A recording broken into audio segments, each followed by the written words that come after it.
I think we all have seen Meta stock crashing after the recent earnings report. That's mostly because they are facing a lot of headwinds right now, especially with Apple's privacy changes and because of Zuckerberg's huge investment into the metaverse. Now it's kind of becoming a bet the company bet. But still the company has a lot of free cash flow, they have low debt, and I think it's worth a deeper dive. Currently it's trading at $99 a share. We can see the numbers. The number of shares outstanding has constantly been decreasing as they are doing a lot of buybacks, and I expect them to keep buying back the stock, because even if they are investing a lot into the metaverse, they still have a huge free cash flow, they still have low debt, and they still have a lot of cash. And Mark Zuckerberg, in the recent earnings report, he said that they want to grow their capital expenditures in a way that their operating income also keeps growing.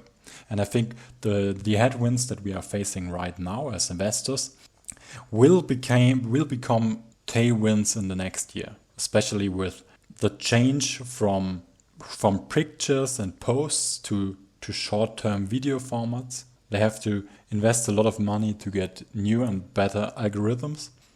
They have to invest a lot of money to change their algorithms to fit the new privacy changes from Apple, and they face a lot of headwinds because of the currency exchanges. And those three things, I believe, will change over the next year. At least they will already have impacted the growth rates, because you always compare year to year, and for Q1 and Q2 and Q3 this year, those reports have already been impacted by those headwinds. So let's take a look at our three different scenarios based on the free cash flow of the company. I like to value stocks based on the risk and reward. You can see from until 2024, I used analyst estimates. They expect free cash flow to decrease for this year, but then get back up, which I think is reasonable given the circumstances we have just talked about. I use a fair free cash flow yield of 8%, which is very high and very conservative. And I expect the company in the worst case to just keep flat free cash flow, zero growth at all. And we still get an internal rate of return of 12.87%.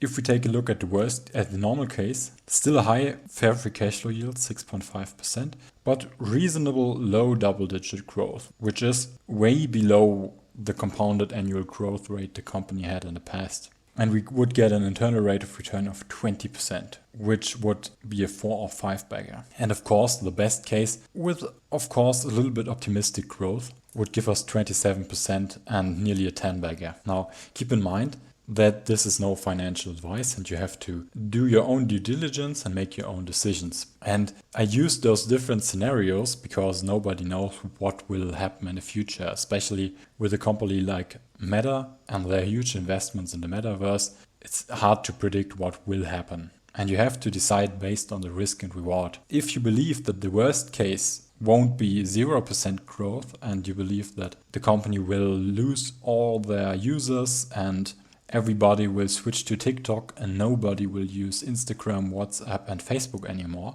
then your risk and reward may look very different than mine. So I totally understand people who don't want to invest in Meta. But I also understand people who see it as a chance right now. Let's take a look at the combined result. In this case, we get at a purchase price of $99 a share, an internal rate of return of 21.1%, which would by far be a market-beating return and looks very, very nice. I really like the risk and reward right now, especially after the earnings results and the huge drop this week. For me personally, it seems like a good risk and reward, and therefore I will be adding new shares of Meta to my portfolio. If you want to see more stock analysis videos, check out the pinned comment below and subscribe to the channel.